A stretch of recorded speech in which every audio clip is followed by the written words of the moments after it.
Ақтаңыздар, жазаламаңыздар, бірақ жамандықты бұрыс деңіздер. Жақын уақытта ғана телефон терроризмі сирек кездесетін жайт болатын. Қазір бейқам азамат үшін жедел қызмет телефон нөмірін теріп, жалған ақпарат беру түк емес. Ал осындай әзілдер дүние жүзінде ең қауіпті және қымбат топқа жатқызылып отыр. Телефон терроризмі бұл террорлық акт туралы жалған ақпаратты хабарлау. Классикалық телефон террористі қоңырау шалғанда әртүрлі мақсатты көздейді. Әрине арасында дөрекілеу көрінетін қоңыраулар шалынады. Мысалы, студенттер экзаменді оқушылар бақылау жұмыстарын бөлу мақсатында. Көбіне жалған қоңырау шалатындар үлкен адамдар. Олар мас күйінде қоңырау шалып, жарылғыш заттың тұрғанын хабарлайды. Алайда бұл телефондық терроризм жедел көмек көрсету мекемелерін, өңірдегі әлеуметтік саяси мәселелерді тұрақтылықта ұстауына жасалып жатқан жұмыстарынан қалдырады. Сонымен қатар жалған қоңырау шалулар жедел көмек үшін көмек көрсету мекемелерінің оқиға орнына келуі, жарылғыш заттарды іздеуі, адамдарды құтқаруы бюджеттік қаражатқа шығыс әкеледі. Телефон террористі халық үшін маңызды деген нысандарды уақытша тоқтатып қою мүмкін. Құқық қорғаушылар телефон террористерінің қоңырауына жылдам әрекет етеді. Терроризм қазіргі кезде маңызды мәселеге айналып отыр. Оның дәлелі Қазақстанда болып жатқан қылмыстық актілер. Қазір әрбір факті төтенше жағдай деп танылады. Мемлекет осы қылмыс түрін ашу мақсатында жүргізілетін профилактикалық жұмыстарға көп көңіл бөлуде. Ол дегеніміз арнайы қызмет мекемелері қазіргі заманғы құралдармен, техникалық жабдықтармен, зерттеу, іздеу құралдарымен қамтамасыз етілген. Әрбір қылмыстық факті бойынша әрекет ету мекемелері шынайылықпен қарайды. Көбіне осындай оқиғаларды әзілдегісі келетіндер жасайды. Көбінесе телефон бұзақылығының нысаны теміржол сапаржайы. 2012 жылы туыстарына ауылдық жерге қонаққа келген Солтүстік Қазақстан облысының тұрғыны сапаржайда мина жарылғышының тұрғандығы жөнінде хабарлайды. Ол Большой Изюм ауылында достарымен кездесіп, шарап ішіп алып, ойда жоқта оның іші пысқан. Сөйтіп 112 жедел көмегінің телефонына хабарласқан. Мен ұялы телефонды Астана қаласынан сатып алдым. Телефон менің атыма тіркелген жоқ. Билайн байланыс жүйесінде болдым. Телефон кітапшасында әрдайым жедел көмек көрсету мекемесінің нөмірі жазулы тұрды. Әрине, төтенше жағдай болғанда қоңырау шалу үшін мен 112 нөміріне қоңырау шалғанда мені телефон нөмірім бойынша тауып алады деп ойлаған жоқпын. Себебі нөмір менің атыма тіркелмеген болғандықтан телефон шалғаннан кейін 3 сағаттан кейін мені телефон нөмірі бойынша тауып алды. Қазіргі кезде операциялық қызмет көрсету органдары телефон нөмірі бойынша қай жерден қоңырау шалынғанын анықтау үшін арнайы құралдары да бар екен. 20 мамырдан бастап мені бас бостандығымнан 2,5 жылға айыруға үкім шығарды. Содан бері 1 жыл 1 ай жазамды өтеп отырмын. Әзілқойдылардан басқа осындай жалған хабарды беретіндердің ішінде өмірге түңілгендер де бар. Мысалы, Петропавл қаласына жұмыстармен келген Степногорск қаласының 55 жастағы азаматы өзінің мінезіндегі және жеке психологиялық мәселелерін сапаржайда жарылғыш заттың бары туралы хабарлау арқылы шешпек болып, жедел көмек қызмет көрсету мекемесіне қоңырау шалған. Жақындап телефон тұтқасын алдым. Алло деген полиция қызметкерлерінің дауысын естідім де, есімді жиып қоя салдым. Екінші рет пе, әлде үшінші рет пе білмеймін, телефонды алып, залда бомба бар дедім де тұтқаны қоя салдым. Сосын шығып бара жатып, баспалдақтан түсе бергенде қолыма қол кісен салып, полиция қызметкері алып кетті. Қазақстан Республикасы заңнамасына сәйкес жасалған терроризм үшін жауапкершілікке тартылады. Қылмыстық кодекстің 242 бабына сәйкес жалған терроризм қылмысы үшін 200-ден 500 айлық көрсеткішке дейін айыппұл немесе 7 жыл бас бостандығынан шектеу қойылады, әлде 6 жыл бас бостандығынан айырады. Солтүстік қазақстандықтарды осындай қылмыс түріне не итермелейді? Түсіндіре алмаймын, себебі уақытта мас болдым. Ақымақтың ісін жасадым. Міне соңы осындай жағдайға әкеліп соқты. Жалған қоңырау шалған үшін тек қана әкімшілік айыппұл салынады деп ойладым. Бір мектепте оқушы емтиханды болдырмау үшін жалған қоңырау шалған үшін айыппұл төлеген сол сияқты деп ойлағам. Осылай жауапқа тартылатынымды деп ойлаған жоқпын. Бұл шынайы, мен ойдағы нәрсені айыра алмау, ол барлығына өзімді көрсетейін немесе барлығынан кек алайын деп ойлады. Көп адамдарда ол қияли түрде өтеді. Сондықтан осындай жағдайларда адам қиялдағыны шынайы жасайды. Мысалы, барлығына танысы 112 нөміріне қоңырау шалғаны сияқты. Әрине, қиялдағы нәрсені жүзеге асыру оңай.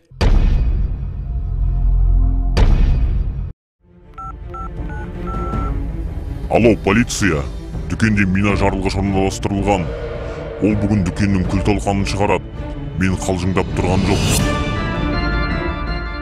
Қазіргі кезде ірі кәсіпорындар осындай жағдайларды қаруланған түрде қарсы алады. Орындарда оперативтік жоспар құрылған. Түсіндіру жұмыстарының арқасында халық осындай қоңырауларды алаңдаушылықсыз қабылдайтын болды. Адамдар жарылғыш зат орнатылды деп қоңырау шалынған кезде тез арада арнайы мекемелерге хабар беретін болды. Терроризм бұл Қазақстан Республикасы азаматтарының тыныштығын бұзатын, сонымен қатар барлығына төнетін қауіп. Біздің өрт сөндіру қызметі әрекет ету дағынан шет қалып жатқан жоқ. Техника жағынан да, құралдар жағынан да әрекет етіп, уақытында оқиға орнына жетеміз. Жыл басынан бері біздің облыс территориясында жарылғыш зат орнатылған жөнінде телефондық терроризмнің шактысы тіркелген. 4-ші факті бізге Ақмола облысының ішкі істер департаментінен түсті. Онда біздің облыс тұрғыны Көкшетау қаласының жедел жәрдем қызметі станциясынан қоңырау шалып, жарылғыш заттың орнатылғандығы жөнінде хабарлаған. Қылмыстық іс Көкшетау қаласында қозғалып, өңір бойынша біздің облысқа берілді. Сараптама көрсеткіші оның 3-еуі кәмелетке жасқа толмаған көрсетіп отыр. Тәжірибе көрсетіп отырғандай, жарылғыш заттың орнатылған жөнінде жалған ақпарат беру кәмелеттік жасқа толмағандар, алкогольді қолданып алғандар арасында кең таралған. Жалған терроризм бабы бойынша жазасын өтеп жатқан адамдарды психолог мамандар бірнеше топқа бөледі. Үлкендерді айтатын болсақ, олар көбіне алкогольдік ішімдік алып, мас кезінде өзін-өзі басқара алмау себебінен. Бұл психологиялық патология. Осындай кезде адам не істеп жатқанына жауап бермейді. Бұл психологиялық патологиямен қатар адам бұл өмірде бір нәрседен қорқатын сияқты болып көрінеді. Әрине, ол оны шынайы өмірде болып жатыр деп ойлайды. Ал шынайы өмірде ондай ешқандай қорқыныш жоқ. Олардың бұл істерін әлеуметтік интеллект жағынан түсіндіруге болады. Бұл дегеніміз адамның интеллект дамымаған немесе өзгеріске ұшыраған. Мысалы, бұл тек қана мас болу емес, қоршаған орта адамдарының бір нәрсемен басын қатыру немесе импульсивті іс-әрекеттің болуы. Осындай іс-әрекетте адам алда не болатынын ойламастан осындай қылмыс жасайды. Біздің облыс бойынша жасалған терроризм әрекетінің себептерін айтатын болсақ, бізде көбінесе бұзақылық әрекеттен, ал кәмелеттік жасқа толмағандар қатарластарына өздерінің мықты екендіктерін көрсеткісі келетіндер. Телефондық лаңкестіктің эпидемиясы бүгінгі күні ауылдық жерге дейін жетті. Құқық қорғау органдары жергілікті халықтардың арасында оны алдын алу жолдарын бастады. 2013 жылдың ақпанында Көкшетау қаласының жедел жәрдем қызметі станциясына жарылғыш зат салынғандығы туралы қоңырау шалынады. Үрейлі қоңыраудан кейін қауіпті нысаннан адамдарды шұғыл түрде қоныс аудару басталды. Төтенше жағдай орын алған жерге арнаулы техника, жарылғыш заттарды іздеуге арналған қызметтік иттер жұмылдырылды. Түгел аудан қоршауға алынды, көліктің қозғалысы тоқтатылды. Базалық бекеттер бойынша оқиғаның солтүстік Қазақстан облысы территориясында болғанын анықтадық. Ғабит Мүсірепов ауданының ішкі істер департаменті қызметкерлерімен бірлесіп, қылмыскерлерді ұстау үшін іс-шаралар ұйымдастырылды. Іздеу іс-шарасы бойынша Оражайное ауылының кәмелеттік жасқа толмаған 5-ші сынып оқушысы анықталды. Оқушы қоңырау шалған күні мұғалім сабаққа келмегендіктен сабақта жай отырдық. Сол кезде жай қалжыңдағым келді деп түсіндіреді. Кәмелеттік жасқа толмаған біреудің телефонынан нөмірін жасырып жедел жәрдем қызметіне қоңырау шалған. Содан кейін телефондарды сөндіріп қойған. Оған қарамастан біз қоңырау шалған адамды ұстадық. Жасөспірімге оның осы істегеніне жауапқа тартылатынын айтқанда, ол шынымен қорқып кетті. Оның дерекке байланысты жалған сөйлеген үшін қылмыстық іс қозғалды. Кәмелеттік жасқа толмағанға қозғалған қылмыстық іс тоқтатылды. Қазіргі таңда кәмелеттік жасқа толмаған баланың ата-анасын жауапқа тарту бойынша қылмыстық іс қозғау қарастырылды. Давай мне Шапкина, милицию позовем. Давай, я буду звонить, а ты по столу кулаком стучи, будто бы воры лезут. Давай, набирай.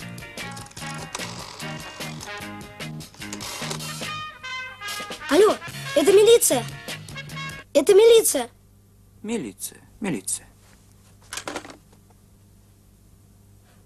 2013 жылдың көктемінде облыстың кәмелетке толмағандары азықтық және азық-түлік дүкендері миналанғанын хабарлады. Деректер расталмады, бірақ жауапкершіліктен ешкім қашып құтыла алмады. Жас террористер сотталғаннан кейін құқықтық статистиканың және арнайы есепке алу базасына тіркеуге алынады. Бұл құқық қорғау органдарына мемлекеттік және әскери қызметке түсуге қиындықтар тудырады. Бұл қылмыстық іс бойынша 14 жастан жауапқа тартылады. Қылмыстық іс жасаған адам 14 жасқа толмаған болса, онда қылмыстық іс қозғалмайды. Бірақ мемлекетке әкелген шығынды оның мемлекеттік өкілдері өтеуі тиіс. Ол дегеніміз оның ата-анасы немесе асыраушысы. Мұндай қылмыстық жасау балаларды олардың ересек жасқа өтеу кезінде болады. Барлығында емес, кейбір балалар импульсивті мінезді немесе істеген ісінің не болатынын көре білмеу, қатарластарының сөздеріне, әзіліне тез берілуден болады. Мысалы, біреу бір нәрсе айтса, соны көңіліне алу. Бұл деликвенттік іс, түсінбеушіліктен, жастықтан жасалатын ұсақ қылмыс түрі. Міне, жай деликвенттік іс жасау үлкен мәселеге айналып отыр.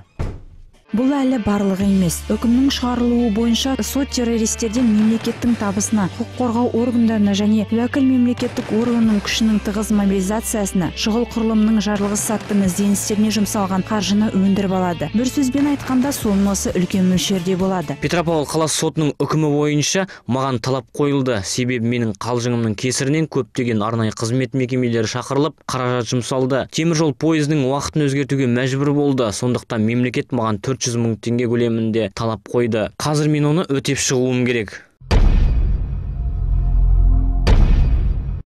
Егер бүгін сотталғандардан жалған хабарлама беру туралы террорлық актіні түзетуге жағдай берсе, онда ешкім мынадай істі істемейтіні анық. Өзінің іс-әрекетін мерзімінің маңызды бөлігін отырып шығып, тұтқындар мұны бір сөзбен ақымақтық дейді. Бірақ тап сол ақымақтық оның бас бостандығын, жақындармен қарым-қатынасынан айырды. Өмірді бүгінгі мен кешегі деп бөліп тастады. Мұнда отырып көп нәрсені түсіндім. Ең алдымен алкогольдік ішімдіктерді ішпеу, ол ешқандай жақсылыққа алып келмейді, әкелгенде жоқ. Әрине жазамды өтеп шыққасын басқаша өмір сүремін, отбасын құрамын. Бостандықта болашақ жарым, туған туыстарым, інім күтіп жүр. Енді қылмыс жасамаймын. 18 қараша 2013 жылы бостандыққа шығамын. Сол күнді күтіп жүрмін. Босап шыққасын тәртіпті боламын. Жұмыс істеген зауытымды, жұмысымды жалғастырамын. Өкінемін, бұл ешқашан қайталанбайды. Осындайды ешкімге тілемеймін. Телефон бұзақыларын шынымен ұстауға кірісті. Шұғыл назар аудару қызметтері жаңа техникамен жасақталған. Бұл технологиялар қоңырау шалып тұрған жерді анықтау, ұялы телефондардың қоңырау шалған орнын тіркеу, пленкаға жазып алу жұмыстарын жеңілдетеді. Аталмыш жазбалар телефон соққан адамның кім екенін анықтау үшін фонографиялық сараптамаға жіберіледі. Сонымен қатар үлкен қалаларда арнайы жасырын қадағалау камералары бекітіледі. Бұл телефон автоматтарынан шалынған қоңыраулардың иесін анықтауға көмектеседі. Осындай техникалар арқылы телефон террористерін тығыз және тез арада тауып алады. Сол себептен телефон террористерінің бізді ешкім таба алмайды деген ойлары жүзеге аспайды. 2012-2013 жылы жалған терроризм қылмыстық істері ізін суытпай ашылды. Тіпті көбісі кезекшілік кезінде ұсталды. Себебі арнайы осы қылмыстық іс бойынша жасалатын қылмыскерлерді анықтайтын заманауи жаңа құралдармен жабдықталған. Ол дегеніміз телефон террористері қоңырау шалған жерін, нөмірін дауысы арқылы анықтайтын құралдар. Сондықтан ешкім жауапкершіліктен құтыла алмайды.